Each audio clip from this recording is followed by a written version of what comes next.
2,25,00,000 ವೆಚ್ಚದ ಕಾಮಗಾರಿ ಪ್ರಾರಂಭ. ಶಾಸಕ ಡಿ ರವಿಶಂಕರ್ ಸಾರಾ ಮಹೇಶ್ ಹೇಳಿಕೆಗೆ ಪ್ರತಿಕ್ರಿಯೆ.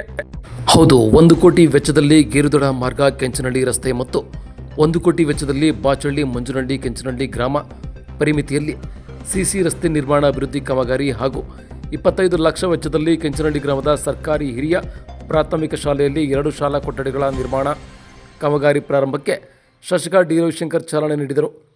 ಬಳಿಕ ಮಾಧ್ಯಮದೊಂದಿಗೆ ಮಾತನಾಡಿ, ಈಗಾಗಲೇ ಮುಖ್ಯಮಂತ್ರಿ ಸಿದ್ದರಾಮಯ್ಯ ಹಾಗೂ ಸಚಿವರುಗಳು 503 ಕೋಟಿ ಕಾಮಗಾರಿಗೆ ಕಳೆದ ದಿನಗಳಲ್ಲಿ ಕಾಮಗಾರಿ ಉದ್ಘಾಟನೆ ಮತ್ತು ಶಂಕುಸ್ಥಾಪನೆ ಮಾಡಿದ್ದು, ನಾವು ಈ ದಿನ ಕಾಮಗಾರಿ ಪ್ರಾರಂಭಕ್ಕೆ ಚಾಲನೆಯನ್ನು ನೀಡಿದ್ದೇವೆ. ಕಳೆದ ಕೆಲವು ವರ್ಷಗಳಿಂದ ಈ ಭಾಗದ ಹದಗೆಟ್ಟ ರಸ್ತೆಯಲ್ಲಿ ವಾಹನಗಳ ಸಂಚಾರ ಅಸಾಧ್ಯವಾಗಿತ್ತು. ಹಳ್ಳ ಗುಂಡಿಗಳಿಂದ ಕೂಡಿದ್ದ ರಸ್ತೆ ಅಭಿವೃದ್ಧಿಗಾಗಿ ಇತ್ತೀಚಿನ ದಿನಗಳಲ್ಲಿ ಗ್ರಾಮಸ್ಥರು ಮನವಿ ಸಲ್ಲಿಸಿದರು. ಮನವಿಗೆ ಸ್ಪಂದಿಸಿ ಅನುದಾನವನ್ನು ಮೀಸಲಿಟ್ಟು ಅಭಿವೃದ್ಧಿ ಕಾರ್ಯಕ್ಕೆ ಚಾಲನೆ ನೀಡಲಾಗಿದೆ. ಗ್ರಾಮದ ಯಾವುದೇ ಸಮಸ್ಯೆಗಳಿದ್ದಲ್ಲಿ ಸ್ಪಂದಿಸುವುದಾಗಿ ಹೇಳಿದರು. ಅಷ್ಟೇ ಅಲ್ಲದೆ ರಸ್ತೆ ಕಾಮಗಾರಿ ಗುಣಮಟ್ಟದಿಂದ ಕೂಡಿರಬೇಕು ಎಂದು ಗುತ್ತಿಗೆದಾರರಿಗೆ ಹೇಳಿದರಲ್ಲದೆ ಈ ಬಗ್ಗೆ ಗ್ರಾಮಸ್ಥರು ಕೂಡ ಗಮನಹರಿಸಬೇಕು ಎಂದರು. ಜೊತೆಗೆ ಮಾಜಿ ಸಚಿವ ಸಾರಾ ಮಹೇಶ್ ಅವರು 237 ಕೋಟಿ ಟೆಂಡರ್ ಆಗದೆ ಗುದ್ದಲಿ ಪೂಜೆ ಮಾಡಿದ್ದಾರೆ ಎಂದು ಹೇಳಿದ ಪತ್ರಿಕಾ ಹೇಳಿಕೆಗೆ ಶಾಸಕ ಡಿ ರವಿಶಂಕರ್ ಅವರು ಆಡಳಿತಾತ್ಮಕವಾಗಿ ಅನುಮೋದನೆ ದೊರಕಿದ ಮೇಲೆ ಗುದ್ದಲಿ ಪೂಜೆ ಮಾಡಬಹುದು ಎಂದು ಅವರೇ ಸ್ವತಃ ಹೇಳಿದ್ದಾರೆ. ಅದನ್ನು ಅವರು ಮರೆತಿರಬಹುದು. ಮುಖ್ಯಮಂತ್ರಿ, ಸಚಿವರುಗಳು, ಜಿಲ್ಲಾಡಳಿತ ಅಧಿಕಾರಿಗಳ ಸಮ್ಮುಖದಲ್ಲಿ ಕಾಮಗಾರಿಗೆ ಚಾಲನೆ ಕೊಟ್ಟಿದ್ದೇವೆ. ಕೇವಲ 20 ಕೋಟಿಗೆ ಟೆಂಡರ್ ಆಗಿಲ್ಲ. ಹಲವಾರು ಕಾಮಗಾರಿಗೆ ಟೆಂಡರ್ ಮುಗಿದು ಗುತ್ತಿಗೆದಾರರು ನೇಮಕವಾಗಿದ್ದಾರೆ ಎಂದರು. ಜೊತೆಗೆ ಬಾಗಿಲಿಗೆ ಬಂತು ಸರ್ಕಾರ, ಸೇವೆಗೆ ಇರಲಿ ಸಹಕಾರ ವಿಶೇಷ ಕಾರ್ಯಕ್ರಮ ಅಧಿವೇಶನ ನಡೆಯುತ್ತಿದ್ದರಿಂದ ಸ್ವಲ್ಪ ದಿನ ಸ್ಥಗಿತವಾಗಿತ್ತು. ಮುಂದಿನ ದಿನಗಳಲ್ಲಿ ಮುಂದುವರಿದು ಗ್ರಾಮಗಳಿಗೆ ಭೇಟಿ ನೀಡಿ ಸಾರ್ವಜನಿಕರ ಸಮಸ್ಯೆಗಳನ್ನು ಬಗೆಹರಿಸುವುದಾಗಿ ತಿಳಿಸಿದರು. ಕಾರ್ಯಕ್ರಮದಲ್ಲಿ PWD AW Sumitra, block Congress ಅಧ್ಯಕ್ಷ ಉದಯ್, ಗುತ್ತಿಗೆದಾರ Tontappa Naik, CRP Vasant, PLD bank ಮಾಜಿ ಅಧ್ಯಕ್ಷ ಚಂದ್ರಹಾಸ, ಕಾಂತರಾಜ್ ಸೇರಿದಂತೆ ಮುಖಂಡರು ಹಾಜರಿದ್ದರು. RJ ನ್ಯೂಸ್ ಜೊತೆ ಬಸವರಾಜು, ಸಾಲಿಗ್ರಾಮ. ಮೇ ತಿಂಗಳು 23ನೇ ತಾರೀಕು KR ಪಟ್ಟಣದಲ್ಲಿ ಡಾಕ್ಟರ್ ರಾಜ್ಕುಮಾರ್ ಬಾನಂಗಳದ ಮೈದಾನದಲ್ಲಿ ಇಡೀ ನಮ್ಮ ಕ್ಷೇತ್ರಕ್ಕೆ ಸಂಬಂಧಪಟ್ಟ ಹಾಗೆ ಏನು 2 ತಾಲೂಕಿನ ಸಾಲಿಗ್ರಾಮ ಮತ್ತು KR ತಾಲೂಕಿನ ವಿವಿಧ ಅಭಿವೃದ್ಧಿ ಕಾಮಗಾರಿಗಳ ಗುದ್ದಲಿ ಪೂಜೆ ಮತ್ತು ಉದ್ಘಾಟನೆಯನ್ನು ಕಾರ್ಯಕ್ರಮವನ್ನು ಈ ರಾಜ್ಯದ ಮುಖ್ಯಮಂತ್ರಿಗಳು ನೆರವೇರಿಸಿದರು. ಅದರ ಅಡಿಯಲ್ಲಿ ನಮ್ಮ ಕೆಂಚನಹಳ್ಳಿ ಗ್ರಾಮಕ್ಕೆ ಕೆಂಚನಹಳ್ಳಿಯ ಶಾಲೆ ಕಾಮಗಾರಿಗೆ 25 ಲಕ್ಷ ಅನುದಾನವನ್ನು CSR ಅನುದಾನದ ಅಡಿಯಲ್ಲಿ 2 ಕೊಠಡಿಯ ನಿರ್ಮಾಣಕ್ಕೆ ಕೊಟ್ಟಿರ್ತಕ್ಕಂಥದ್ದು. ಅದನ್ನು ಇವತ್ತು ಜಾಗವನ್ನು ಪರಿಶೀಲನೆ ಮಾಡಿ ಇವತ್ತು ವಿದ್ಯುಕ್ತವಾಗಿ ಕಾಮಗಾರಿ ಪ್ರಾರಂಭ ಆಗುವಂಥದ್ದು.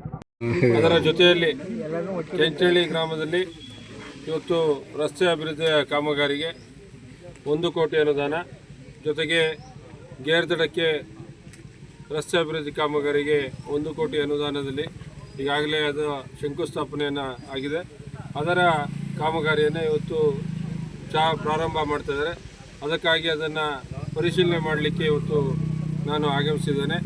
ಇವತ್ತು ಬಂದಂಥ ಸಂದರ್ಭದಲ್ಲಿ ಎಲ್ಲ ನಮ್ಮ ಗ್ರಾಮದ ಎಲ್ಲ ಯಜಮಾನರುಗಳು, ಗ್ರಾಮ ಪಂಚಾಯಿತಿಯ ಅಧ್ಯಕ್ಷರು, ಮುಖಂಡರುಗಳು, ಗ್ರಾಮ ಪಂಚಾಯಿತಿಯ ಸದಸ್ಯರುಗಳು, SDMC ಅಧ್ಯಕ್ಷರು, ಸದಸ್ಯರುಗಳು, ಜೊತೆಗೆ ಈ ವಿವಿಧ ಗ್ರಾಮಗಳಿಂದ ಆಗಮಿಸತಕ್ಕಂಥ ಎಲ್ಲ ಮುಖಂಡರುಗಳು ಇವತ್ತು ಬಂದಿದ್ದಾರೆ. ಜೊತೆಗೆ ಈ ಒಂದು ಕಾಮಗಾರಿಗೆ ಸಂಬಂಧಪಟ್ಟ ಹಾಗೆ ಅಧಿಕಾರಿಗಳು ಕೂಡ ಬಂದಿದ್ದಾರೆ. ಜೊತೆಗೆ ಗುತ್ತಿಗೆದಾರರು ಕೂಡ ಆಗಮಿಸಿರ್ತಕ್ಕಂಥ ಸಂದರ್ಭದಲ್ಲಿ ಈ ಒಂದು ಕಾಮಗಾರಿಯನ್ನು ಪ್ರಾರಂಭವನ್ನು ಮಾಡ್ತಾಯಿದ್ದೀವಿ. ಪ್ರಾರಂಭ ಆಗಿದೆ. ಅದನ್ನು ಪರಿಶೀಲನೆ ಮಾಡಿ ಈಗ ಅವ್ರಿಗೆ ಏನು ಸಲಹೆಯನ್ನು ಕೊಡ್ತಾ ಇರ್ತಕ್ಕಂಥ ನಿಟ್ಟಲ್ಲಿ ಇವತ್ತು ಹೇಳಿ ಈ ಒಂದು ಸಂದರ್ಭದಲ್ಲಿ ಈ ಭಾಗದ ಜನರು ಭಾಳ ವರ್ಷಗಳಿಂದ ಅಭಿವೃದ್ಧಿ ಕಾಮಗಾರಿಗಳು ಆಗಬೇಕಂತೇಳಿ ಕೇಳ್ಕೊಂಡಿದ್ದು. ಆ ಥರದಲ್ಲಿ ಇವತ್ತು ಕಾಮಗಾರಿಗಳನ್ನು ಒಂದು ಪರಿಶೀಲನೆಯನ್ನು ಮಾಡ್ತಾಯಿದ್ವಿ. ವಿದ್ಯುಕ್ತವಾಗಿ ಮೇ 23ನೇ ತಾರೀಕು ಕಾಮಗಾರಿ ಪ್ರಾರಂಭ ಆಗಿರ್ತಕ್ಕಂಥದ್ದು.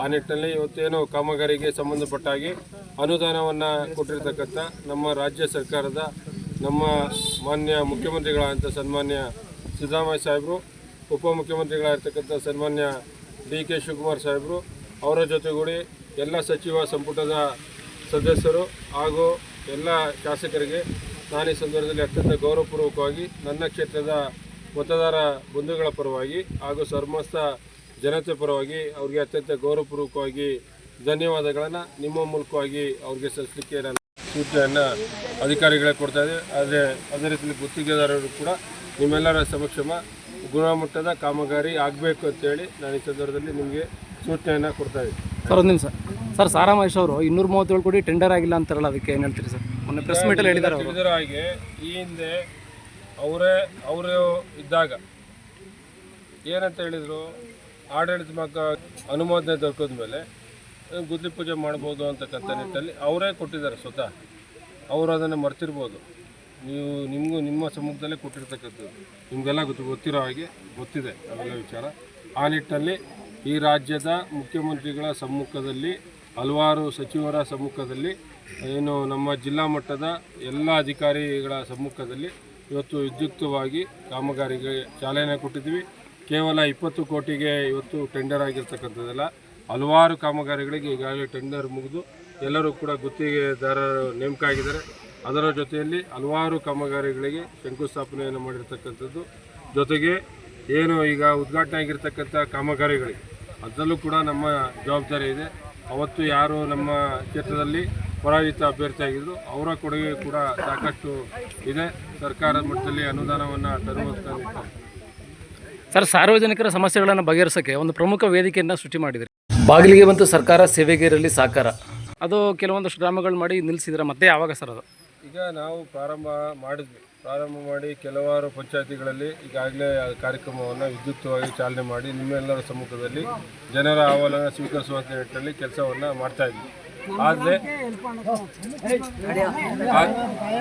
ಆದರೆ ಮಾಡುವಂಥ ಸಂದರ್ಭದಲ್ಲಿ ಸೆಷನ್ ನಮ್ಮ ಬಡ್ಜೆಟ್ ಅಧಿವೇಶನ ಬಂತು. ಬಡ್ಜೆಟ್ ಅಧಿವೇಶನದ ಸಮಯದಲ್ಲಿ ಸ್ವಲ್ಪ ನಿಲ್ಲಿಸಬೇಕಾಯಿತು. ಅದಾದಮೇಲೆ ಮುಖ್ಯಮಂತ್ರಿಗಳ ಕಾರ್ಯಕ್ರಮವನ್ನು ಮಾಡುವಂಥ ಸಂದರ್ಭದಲ್ಲಿ ಒಂದು ಕಾರ್ಯಕ್ರಮವನ್ನು ಮಾಡೋಕ್ಕಾಗಿರಲಿಲ್ಲ. ಮುಂದಿನ ದಿನಗಳಲ್ಲಿ ಮಳೆ ನಿಂತುವಂಥ ಸಂದರ್ಭದಲ್ಲಿ ಅದನ್ನು ಮರುಚಾಲನೆ ಕೊಟ್ಟು ಪ್ರತಿ ಗ್ರಾಮ ಪಂಚಾಯತ್ ವ್ಯಾಪ್ತಿಗೆ ಪ್ರತಿ ಗ್ರಾಮಗಳಿಗೂ ಭೇಟಿ ಕೊಟ್ಟು ಜನರ ಅಹವಾಲನ್ನು ಸಮಸ್ಯೆಗಳನ್ನು ಸ್ವೀಕರಿಸುವಂಥ ನಿಟ್ಟಿನಲ್ಲಿ ಆ ಕಾಮಗಾರಿಗಳ ಒಂದು ಕಾರ್ಯಕ್ರಮವನ್ನು ವಿದ್ಯುಕ್ತವಾಗಿ ಚಾಲನೆಯನ್ನು ಕೊಡ್ತೀವಿ. ಈಗ ರೈತರಿಗೆ ನೀರು ಯಾವಾಗ ಈಗಾಗಲೇ ಮಳೆ ಬಂದಿದ್ದು ಮುಂಗಾರು, ಈಗ ರೈತರ ಬಿತ್ತನೆ ಬೀಜ ಇವೆಲ್ಲ ಗೊಬ್ಬರ ಎಲ್ಲ ಯಾವ ರೀತಿ ಒದಗಿಸ್ತಾರೆ? ಈಗ ರೈತರ ಮುಖಂಡರ ಎಲ್ಲ ಒಂದು ಸಭೆಯನ್ನು ಕರೆದು ಅವರು ನಮ್ಮ ರೈತರಿಗೆ ಯಾವ ಸಂದರ್ಭದಲ್ಲಿ ಏನು ಅಗತ್ಯತೆ ಇದೆ, ರಸಗೊಬ್ಬರ ವಿತರಣೆ ಇರ್ಬೋದು, ಜೊತೆಗೆ ನೀರಿನ ಬಿಡುವಂಥ ಸಂದರ್ಭ ಇರ್ಬೋದು, ಎಲ್ಲವನ್ನು ಕೂಡ ಬಿತ್ತನೆ ಬೀಜ ಇರ್ಬೋದು, ಎಲ್ಲವನ್ನು ಕೂಡ ಅವ್ರಿಗೆ ಯಾವ ಸಂದರ್ಭದಲ್ಲಿ ಅವಶ್ಯಕತೆ ಇದೆ ಆ ಸಂದರ್ಭಕ್ಕೆ ಅನುಗುಣವಾಗಿ ಎಲ್ಲವನ್ನು ಪೂರೈಸುವಂಥದ್ದು ನಮ್ಮ ಸರ್ಕಾರದ ಜವಾಬ್ದಾರಿ. ಅದರ ಪ್ರತಿನಿಧಿಯಾಗಿ ನಾನು ನನ್ನ ಕ್ಷೇತ್ರದ ಸಮಸ್ತ ರೈತರ ಹಿತವನ್ನು ಕಾಪಾಡುವಂಥದ್ದು ನನ್ನ ಜವಾಬ್ದಾರಿ ಇದೆ. ಖಂಡಿತ ಅದನ್ನು ಕಾಲಕಾಲಕ್ಕೆ ಅವರ ಸಮಯಕ್ಕೆ ತಕ್ಕಂತೆ ಯಾವತ್ತು ಅವಶ್ಯಕತೆ ಇದೆ ಆ ಸಂದರ್ಭದಲ್ಲಿ ರಸಗೊಬ್ಬರ ಇರ್ಬೋದು, ಬಿತ್ತನೆ ಬೀಜ ಇರ್ಬೋದು, ನೀರಿನ ಒಂದು ಬಿಡುವಂಥದ್ದು ಇರ್ಬೋದು, ಎಲ್ಲವನ್ನು ಕೂಡ ಕಾಲಕಾಲಕ್ಕೆ ಮಾಡ್ತೀವಿ. ಅದರ ಜೊತೆಯಲ್ಲಿ ವರುಣನ ಕೃಪೆ ಕೂಡ ಭಾಳ ನಮ್ಮ ಮೇಲೆ ಇದೆ. ಈ ಬಾರಿ ಕೂಡ ಉತ್ತಮವಾದ ರೀತಿಯಲ್ಲಿ ಮಳೆ ಆಗುತ್ತೆ ಅಂತೇಳಿ ಈಗ ಹವಾಮಾನ ಇಲಾಖೆಯವರು ಕೊಟ್ಟಿದ್ದಾರೆ. ಅದರಂತೆ ಈಗ ನಮ್ಮ ಕಣ್ಮುಂದೆ ನೋಡ್ಬೋದು, ಇವತ್ತು ಮಳೆಯ ವಾತಾವರಣ ಇದೆ. ಈಗಾಗಲೇ ಮಳೆ ಬಿದ್ದು ಉತ್ತಮವಾದ ರೀತಿಯಲ್ಲಿ ನೀರು ಒಳ ಹರಿವು ಕೂಡ ಹೆಚ್ಚಾಗಿದೆ. KRS ಕೂಡ ಹೆಚ್ಚಿನ ರೀತಿಯಲ್ಲಿ ಪ್ರಮಾಣ ಏರಿಕೆಯಾಗಿರ್ತಕ್ಕಂಥದ್ದು. ಜೊತೆಗೆ ನಮಗೆ ಬೇಕಾಗಿರ್ತಕ್ಕಂಥದ್ದು ಆರಂಗಿಯ ಜಲಾಶಯ ಕೂಡ ನೀರಿನ ಪ್ರಮಾಣ ಹೆಚ್ಚಾಗಿರ್ತಕ್ಕಂಥದ್ದನ್ನ ನೋಡ್ತಾ ಇದ್ದೀರಾ. ಈ ಬಾರಿಯೂ ಕೂಡ ರೈತರಿಗೆ ಉತ್ತಮವಾದ ರೀತಿಯಲ್ಲಿ ಬೆಳೆಯುವಂಥ ನಿಟ್ಟಿನಲ್ಲಿ ನೀರಿನ ಸಮಸ್ಯೆ ಆಗೋದಿಲ್ಲ ಅಂತಕ್ಕಂಥ ನಿಟ್ಟಿನಲ್ಲಿ ನಿಮ್ಮ ಮುಖೇನ ನಾನು ಈ ಸಂದರ್ಭದಲ್ಲಿ ಎಲ್ಲ ರೈತರಿಗೂ ಕೂಡ ನಾಳೆ ನೀರು ಬಿಡೋ ಹತ್ತಿರದಲ್ಲಿ ಹೂಳೆತ್ತಕ್ಕೆ ಭಾಳ ತಡ ಆಯಿತು. ಈ ಸತಿ ಏನಾದ್ರು ಮುಂದೆ ಇಲ್ಲ, ಈಗಾಗಲೇ ಹೂಳೆತ್ತುವ ಕಾಮಗಾರಿ ಈಗಾಗಲೇ ಚಾಲನೆ ಇದೆ. ಈಗ ಕೆಲವು ಭಾಗದಲ್ಲಿ ಈಗಾಗಲೇ ಕಾಮಗಾರಿ ಪ್ರಾರಂಭ ಆಗಿದೆ. ಇನ್ನುಳಿದಂತೆ ಎಲ್ಲೆಲ್ಲ ಅವಶ್ಯಕತೆ ಇದೆ ತುರ್ತು ಕಾಮಗಾರಿಗಳನ್ನು ಕೈಗೆತ್ತಿಕೊಂಡು ಮಾಡಬೇಕಂತೇಳಿ ನಾನು ಅಧಿಕಾರಿಗಳಿಗೆ ಸೂಚನೆ ಕೊಟ್ಟಿದ್ದೀನಿ. ಖಂಡಿತ ಅದನ್ನು ಕಾಲಕಾಲಕ್ಕೆ ಮಾಡುವಂಥ ನಿಟ್ಟಿನಲ್ಲಿ ಅದು ನೀರಿನ ಹರಿವು ಮುಂಚಿತವಾಗಿ ಆ ಕಾಮಗಾರಿ ಪೂರ್ಣ ಆಗುವಂಥ ನಿಟ್ಟಿನಲ್ಲಿ ಎಚ್ಚರಿಕೆಯನ್ನು ವಹಿಸಿಕೊಂಡಿದ್ದೀನಿ. ಸರಿ ಸರ್, ಥ್ಯಾಂಕ್ ಯು.